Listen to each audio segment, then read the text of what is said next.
Antes de você acompanhar a nossa próxima atração na Memory, quero te lembrar que você pode acessar a Memory News no Facebook. Acesse agora, curta a página.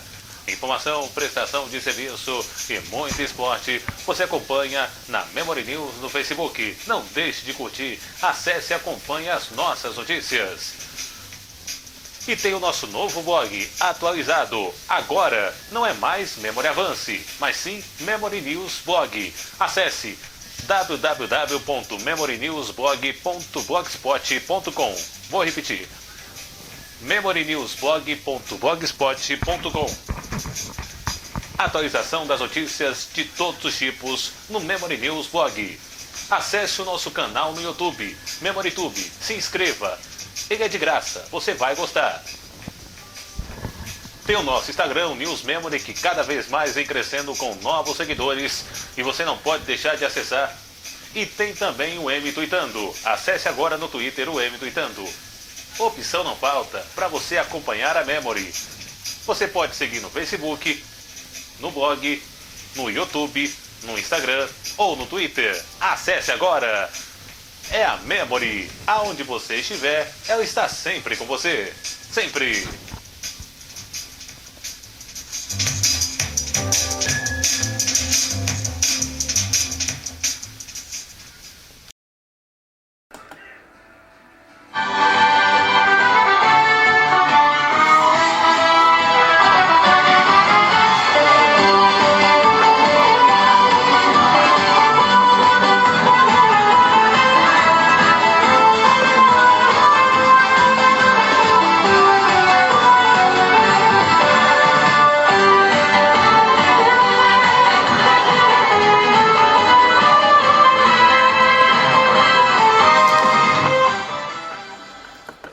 Estamos começando o Acervo Esportivo na Memory. Olá, boa noite. 1º de maio de 1994. Além de lembrar o Dia do Trabalhador, é uma data triste para o esporte brasileiro. Em 1994, o Brasil perdia o seu símbolo do esporte no âmbito mundial. Ayrton Senna da Silva morria num trágico acidente no Grande Prêmio de Imola a 300 km por hora na curva Tamburello, Grande Prêmio de San Marino. Vamos relembrar os incidentes e o ano de 1994. Senna fez de tudo para transferir-se para Williams, mas infelizmente as coisas não saíram como planejado e a mudança de regulamento foi crucial para que o carro da Williams não fosse aquilo que o brasileiro esperava. Agora, no Acervo Esportivo.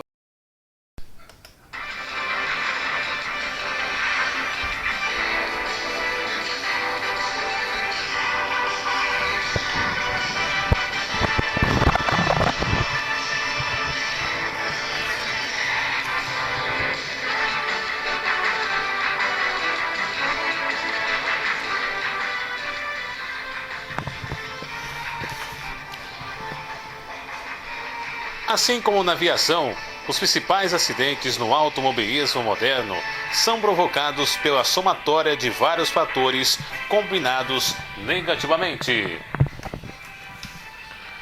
No caso do acidente, em 1º de maio de 1994, em Imola não foi diferente. A opinião pública prefere aceitar a versão mais simples de que apenas a solda fora do padrão da coluna de direção da Williams foi a única causa do acidente fatal de Ayrton Senna.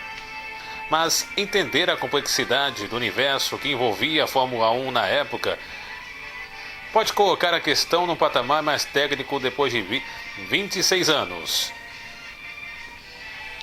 A equipe Williams vinha de 2 temporadas de domínio absoluto, fazendo Nigel Mansell, o inglês, campeão mundial em 1992 e o francês Alain Prost em 93. O Fórmula 1 projetado por Adrian Newey era conhecido como carro de outro planeta, e quem não pilotasse uma Williams simplesmente não teria como disputar títulos. Quando o francês se tornou tetracampeão mundial, resolveu pendurar as sapatilhas e abriu uma vaga no cobiçado cockpit da Williams para o brasileiro. Senna vinha consagrado de uma temporada atípica de 1993. Seu belo, mas fraco McLaren MP4-8 da Ford não fez frente ao Williams-Renault, que além de contar com o melhor motor à época, tinha uma turma invencível: a suspensão ativa. A suspensão inteligente da Williams escaneava o circuito durante as voltas de instalação e configurava um mapa de ação para cada trecho. As outras equipes de Fórmula 1 começavam a desenvolver seus sistemas, porém a Williams estava anos-luz à frente. Ayrton Senna, com seu McLaren Ford, só podia brigar quando a pilotagem superava a tecnologia. Foi assim no GP do Brasil de 93, quando a chuva trouxe elemento indispensável para a segunda vitória de Senna em Interlagos. Mas o brasileiro sabia que somente o cockpit da Williams poderia voltar a ser campeão do mundo. Então, com a aposentadoria de Alain Prost, o desejado assento da Williams ficou livre. Tudo era novo. Depois de 6 temporadas defendendo a McLaren e 3 títulos mundiais, a chegada de Ayrton ao Williams parecia um sonho perfeito. Como o dia em que seu primeiro teste com a Fórmula 1 em uma mesma equipe no circuito de Donington Park em 1993. Mas nem tudo foi assim. Uma das frases de Senna eram: "Erraram a mão no carro justo na minha vez". Aquilo que parecia ser um sonho rapidamente se transformou em um pesadelo. A FIA, a Federação Internacional do Automóvel, órgão regulador da Fórmula 1, decidiu banir o auxílio técnico e pilotagem, incluindo a suspensão ativa.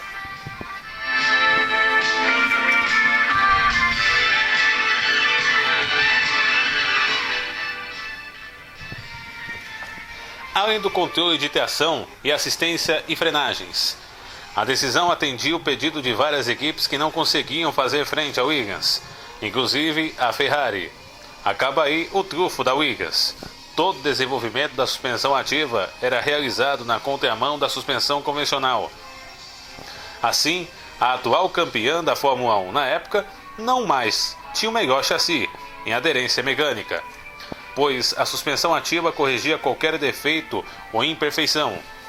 Apesar de cada ano na Fórmula 1 as equipes lançarem novos modelos, cada carro embarca boa parte do desenvolvimento do ano anterior. Na prática, a Williams, sem a suspensão ativa, tinha parado no tempo, 3 anos atrás. Muito tempo para a Fórmula 1. Nos testes da pré-temporada, Ayrton Senna já havia percebido a armadilha em que se metera. O Williams F16 era incontrolável, apesar de contar com um impressionante motor Renault que fazia cenário ainda mais complexo. Um canhão no chassi ruim. Sem a assistência eletrônica, a Williams de Senna nasceu absolutamente errada. Depois de lutar muito nos bastidores para ter um assento na escuderia de Grove de Neuer, Senna chegou à equipe certa, mas na hora errada.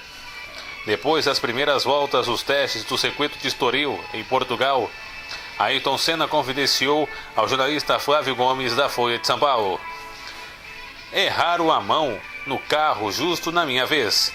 Naquela época, antes dos testes com a aposentadoria de Nelson Piquet e Alain Prost e a ida de Nigel Mansell para a Fórmula Indy, a expectativa era de que Senna seria campeão, quem sabe até vencendo a maioria dos GPs que tinham na época, que eram 16.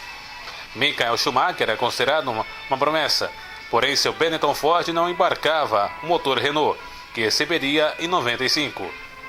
O companheiro de Senna na Williams, Damon Hill, também não ameaçaria o brasileiro numa disputa interna dentro da equipe inglesa.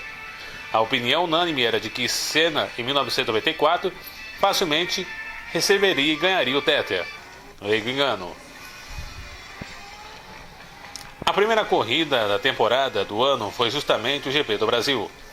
Apesar de conquistar a pole position, Senna enfrentava dificuldades com seu FW16. Mas o forte motor Renault mascarava a real condição ruim do carro. O maior rival de Senna logo se mostrou na figura do jovem piloto alemão Michael Schumacher.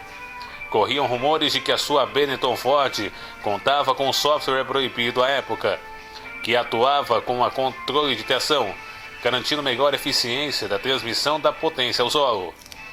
Senna não estava feliz. Ao contrário, nunca o brasileiro se colocou tanta pressão num grande prêmio, e ainda mais em casa. Apesar de largar na pole position, Senna viu Schumacher assumir a ponta durante as paradas de boxe. Schumacher parecia perfeito até demais, o que logo levantou suspeitas sobre o suposto controle de tração que poderia estar embarcado no seu carro. Indiretamente, Senna enfrentou com sua desajustada Williams um rival sem escrúpulos. Soube-se depois que, além do controle de tração, o sistema de abastecimento do Benetton também era fraudado. O diâmetro dos bocais de abastecimento eram irregulares. O italiano Flavio Briatore, esse mesmo, que depois se envolveria numa briga com o filho de Nelson Piquet, o Nelsinho, num acidente em 2008 em Singapura, que custou o título daquele ano e que comandava a equipe Benetton na época, via a Fórmula 1 como uma grande oportunidade comercial.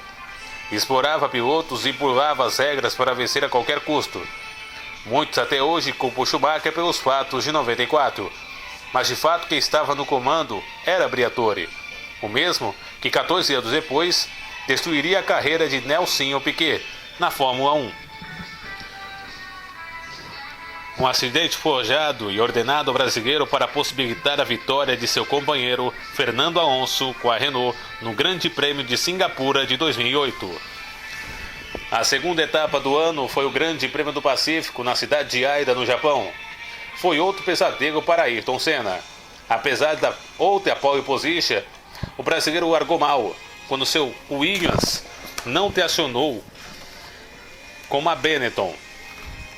O resultado foi que Schumacher assumiu a ponta. Na largada, Senna foi tocado pelo McLaren de Mika Häkkinen, rodou e foi abalroado pela Ferrari de Nicola Larini, que substituía Jean Alesi, que se envolvera num acidente gravíssimo. É emblemática a imagem de Ayrton Senna fora da corrida, observando o desempenho da Benetton de Schumacher ao lado da pista e questionando com gestos sua legalidade. Novamente, Michael Schumacher venceu e Ayrton Senna não pontuou. Na contramão, Rubens Barrichello conquistou seu primeiro pódio na Fórmula 1 com o terceiro lugar e com o quarto lugar conquistado no GP do Brasil. Chegou a San Marino na vice-liderança do campeonato. Isso mesmo. Naquele ano, Rubinho já era o vice-líder do campeonato.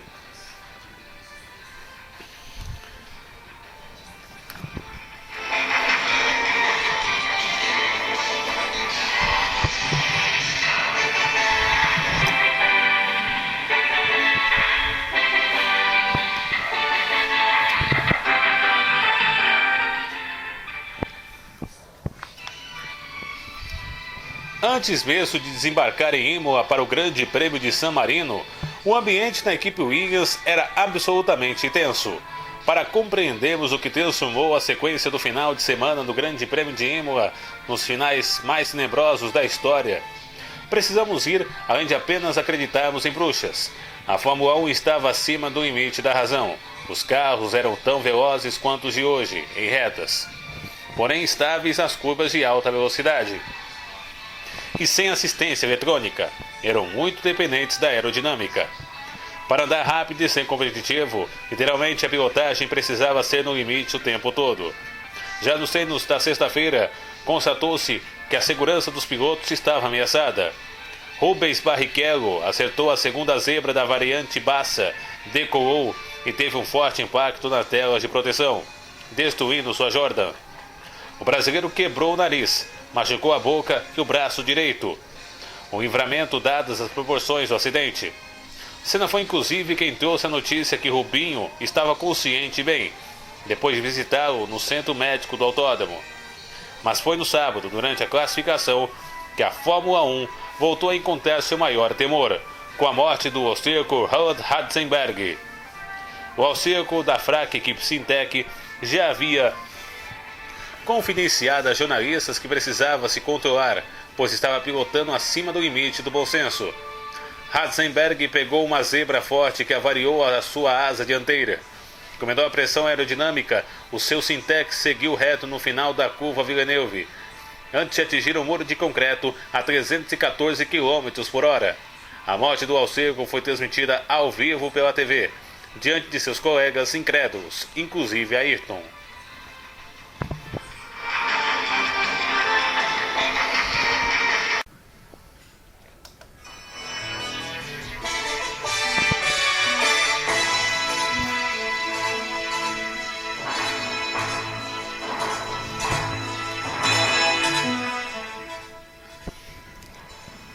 A sequência de fatos no final de semana em Imola abalou Senna, que chegou a questionar a sua participação ou cancelamento do Grande Prêmio.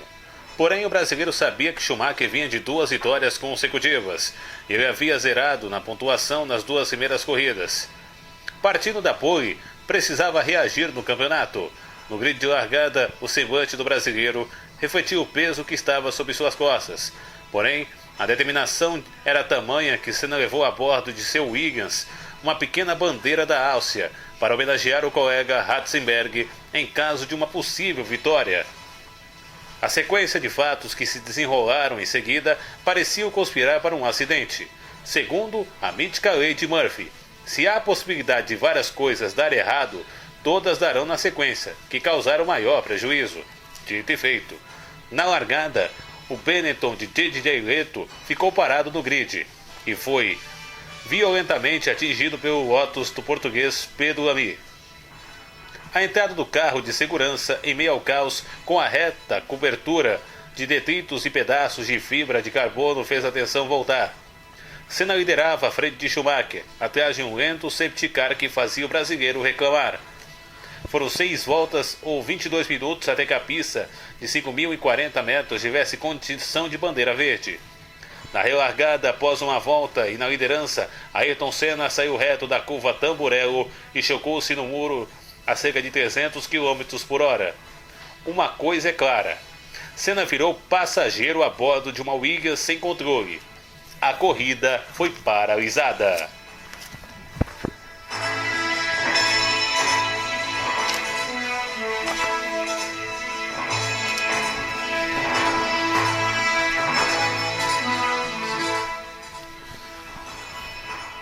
Horas mais tarde, a escuderia, a esperança do mundo, era ver Ayrton Senna sair do cockpit andando.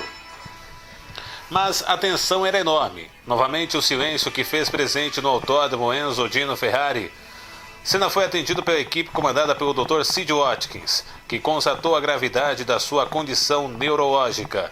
O médico ordenou que o helicóptero viesse resgatar o piloto da pista. Ayrton foi levado ao Hospital Maggiore de Bolonha, onde foi constatada a sua morte cerebral. Independentemente do que fez o Williams FW16 seguir reto da curva Tamburello, sabe-se que uma haste do triângulo de suspensão partiu-se e atingiu o capacete de Senna num ângulo improvável. Além disso, esta haste perfurou o capacete do piloto exatamente no encontro entre a viseira e o casco, atingindo sua têmpora direita. Segundo o Dr. Watkins, a sorte abandonara o nosso tricampeão em 1994, pois além do ferimento fatal na cabeça, o brasileiro não tinha nenhum hematoma no corpo. Outros pilotos sobreviveriam aos fortes acidentes da Curva Tamburello, como Nelson Piquet em 1987, também como a Williams, e Gerhard Berger com a sua Ferrari em 89. Muito semelhante visualmente com o de Ayrton Senna, o italiano Michele Alboreto, já falecido em 2001, saiu andando sozinho de seu footwork Porsche, com apenas escoriações e nada mais. Naquela ocasião, imagens do fotógrafo italiano Angelo Orsi, publicadas na revista Auto Sprint, provaram que a monoquilha que segurava a asa dianteira de Alboreto havia se trincado, fazendo seu carro perder eficiência aerodinâmica dianteira. Exatamente como o acidente de Ratzenberg na curva Villeneuve.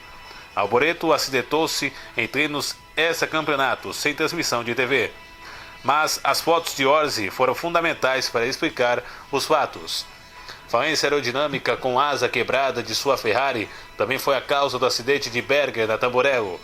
Então poderia ser o acidente de Senna ser explicado pelo mesmo aspecto e não simplesmente pela quebra da coluna de direção?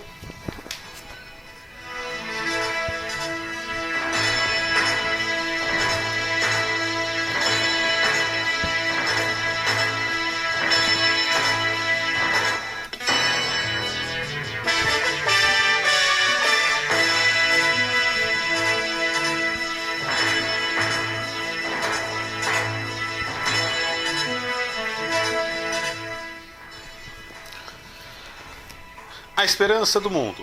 As primeiras fotos do Williams do local do acidente na curva Tamburello mostram uma situação incomum. O volante de Senna preso a uma parte da coluna de direção. Os investigadores judiciais italianos convocaram vários peritos renomados e dividiram os 3 grandes grupos de trabalho. O primeiro analisou as condições de pista, o segundo as medidas de segurança dos autódromos e o terceiro a parte mecânica do carro. O promotor Maurício Passarini ouviu Michele Alboreto, que disse não acreditar que Senna houvesse cometido um erro em que o problema da Williams causou o acidente. Tese que acabou sendo corroborada quando a coluna de direção foi submetida a testes em microscópio eletrônico, Scanning Electronic Microscope, conhecido pela sigla SEMI, que mostrou sinais de fadiga de material no ponto onde uma solda foi feita pela equipe, para adaptar a altura do volante do biotipo do piloto. Esses testes foram conduzidos pelo engenheiro Mauro Forghieri, diretor da escuderia Ferrari, e pelo presidente da Faculdade de Engenharia da Universidade de Bolonha, Enrico Lorenzini, que demonstrou a alegação dos advogados da Williams, que defendiam a tese de que houve sim ruptura no ponto soldado, mas na hora do impacto do muro. Outra evidência que havia problemas sérios antes do impacto são os dados da telemetria do Williams, do brasileiro, que mostram que a carga aplicada ao sistema de direção vai a zero durante a curva, ao invés de aumentar durante seu contorno, assim como a pressão hidráulica do sistema, provas de que naquele momento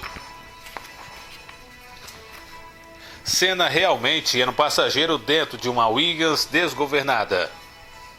2 décimos de segundo depois, os dados mostram que o piloto reduz 3 marchas, tira o pé do acelerador e aplica a frenagem total, 1,3 segundos antes do impacto do muro. Da velocidade de 306 km por hora do início do evento até 216 km por hora do impacto. Foram menos de 2 segundos, 1,5 segundos para ser exato.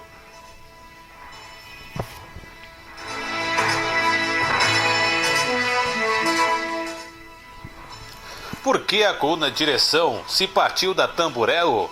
O relatório final da polícia de Bolonha passou a ser a versão oficial do acidente com Ayrton. Porém, nos anos que seguiram, algumas perguntas vieram à tona sobre o porquê da coluna de direção ter se partido exatamente do contorno da Tamburello e não em outro trecho de esforço do circuito. Podemos imaginar que a solda fora do padrão da coluna era assim e ponto mais fraco do conjunto do diâmetro. Sabe-se que a energia de um impacto rompe estruturas sempre no lugar mais vulnerável.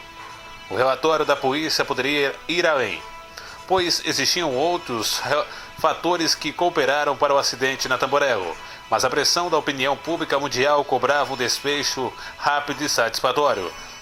O primeiro era o tempo de prova até o safety car, lento por aproximadamente 22 minutos, que diminuiu drasticamente a temperatura e pressão dos pneus. Alguns engenheiros da Fórmula 1 falam nos bastidores que isso inclusive teria alterado a circunferência dos pneus em milímetros e consequentemente a altura do carro, em relação ao solo, fator determinante para a aerodinâmica. Digamos que quanto mais baixo melhor. Em imagens da câmera do bordo de Michael Schumacher, vê-se claramente a Williams de Senna soltando fagulhas, antes de seguir reto. Com um carro excessivamente baixo e com um tanque de combustível muito cheio, o carro de Senna teria tocado nas 3 ondulações da Tamburello, de forma mais forte do que o previsto. Isso teria causado instantaneamente a perda de aderência das rodas traseiras, transferindo a carga para a dianteira, gerando esforço e causando a quebra. Portanto, a condição de pista e tempo atrás do safety car poderiam também se colocar como fatores adicionais para a quebra acontecer exatamente na Tamburello. E se a coluna de direção se partiu após o impacto do muro? Sempre se especulou que poderia levar o foguete instável da Williams ao muro da Tamburello, se a coluna de direção só se rompesse após o impacto, como alegavam os advogados da Williams. Existem teorias nesse sentido. Nas análises das imagens, o acidente de Senna é muito parecido com a da falha aerodinâmica sofrida por Berger e Alboreto na mesma Tamburello.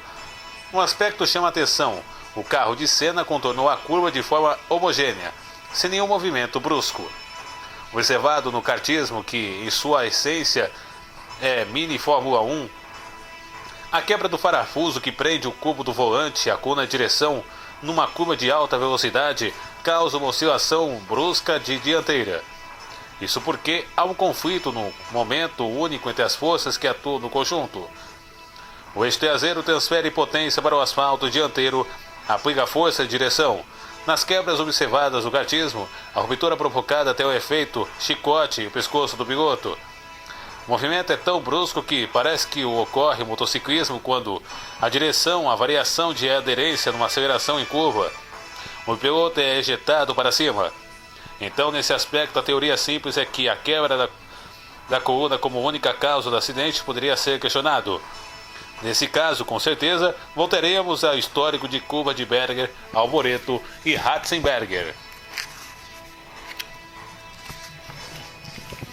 Quando a aerodinâmica foi a vilã. A falta de eficiência aerodinâmica geralmente ocorre pela quebra de algum tipo de apêndice. Não foi o caso do brasileiro, mas em alguns casos o próprio acerto do carro pode colaborar para uma ligeira flutuação rente ao solo, por um pequeno período de tempo, provocando o efeito stall, quando momentaneamente perde-se a sustentação. Podemos imaginar que para fugir da perseguição de Schumacher, a Williams de Senna teria pouca pressão aerodinâmica para aproveitar melhor o motor Renault nas retas. A partir desse momento, o cenário é o mesmo que citado acima: menor pressão dos pneus e as ondulações da pista. Outra versão que incluiria esses fatores seria que algo teria causado um afundamento na traseira, pneu frio, o que instintivamente provocaria uma rápida correção no volante por parte do piloto. No instante seguinte, a ondulação e com a recuperação da aderência na traseira, mas com o volante contra-esterçado, o carro teria assumido uma trajetória oposta. Seria mais ou menos como pilotos de Fórmula 1 treinando em circuitos ovais. Seriam enganados pela perda de aderência traseira e numa rápida reação apontariam direto para muros externos. Tudo acima são especulações dentro do universo técnico e complexo do automobilismo, que é bem compreendido pelos engenheiros aficionados do esporte. Em 1990, o voo 5390 da companhia aérea British Airways fazia a rota Birmingham em Málaga, na Espanha. Em pleno ar e para-brisa do baque, um 11 se soltou, sugou o capitão Tim Lancaster, que felizmente se salvou e fez um pouso de emergência no aeroporto de Southampton. Muitas teses foram definidas sobre a causa do incidente: falha estrutural, vibração das turbinas, qualidade de projeto do avião, já em fase final e prestes a ser descontinuado, choque de um ave, enfim, muitas coisas poderiam explicar. Muito depois do desfecho da investigação, chegou a real causa: imprudência do mecânico ao instalar parafusos de fixação de tamanho incorreto no para-brisas numa manutenção da rotina. Muita gente já estava satisfeita com os relatórios preliminares e se espantou com a conclusão real. Para explicar ao cidadão comum por que o nosso herói brasileiro e tricampeão do mundo morreu naquele 1º de maio em Imola, o melhor mesmo é acreditar no relatório da polícia de Bolonha.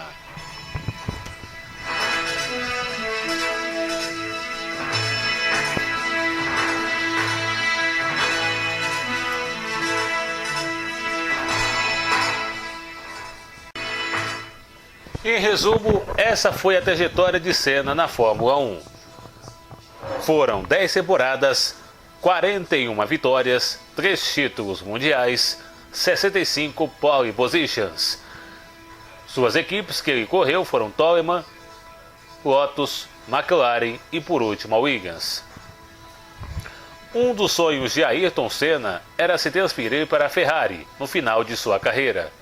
Tanto que, semanas antes do fatídico acidente em 94, Senna procurou o ex-presidente da Ferrari, Luca de Montezemolo, para falar sobre o seu sonho de guiar pela equipe vermelha.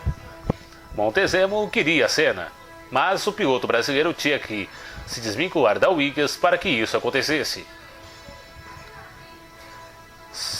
Se Senna não tivesse morrido no trágico acidente na Williams em 94, certamente estaria na Ferrari e teria encerrado sua carreira por lá.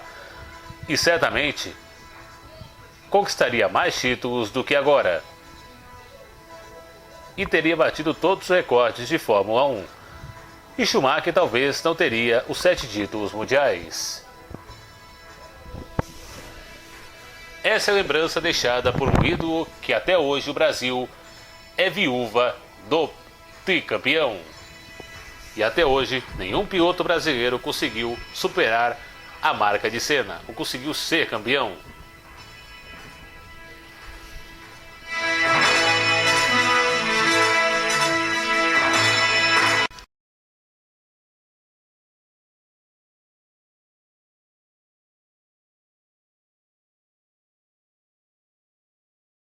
O Acervo Esportivo termina agora.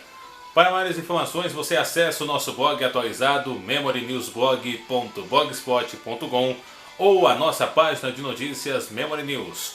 Curta a página. É importante. Você vai gostar. Acesse também o nosso canal no YouTube, MemoryTube. Se inscreva. É de graça. E eu não posso deixar de agradecer a você que acessa o News Memory no Instagram, que não para de crescer. Obrigado a você que acessa. Acesse também o M do Itando no Twitter. A todos um grande abraço e até a próxima. Esse foi o Acervo Esportivo. Fique ligado. Aonde você estiver, a Memory está contigo. Sempre.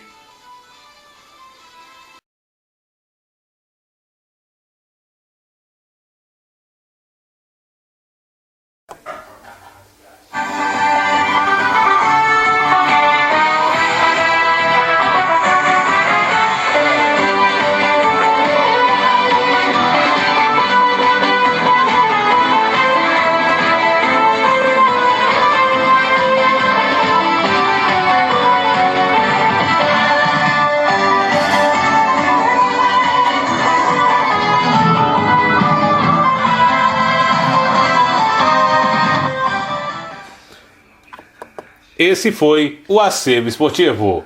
Comente esse vídeo na postagem do YouTube, do Facebook e no Instagram.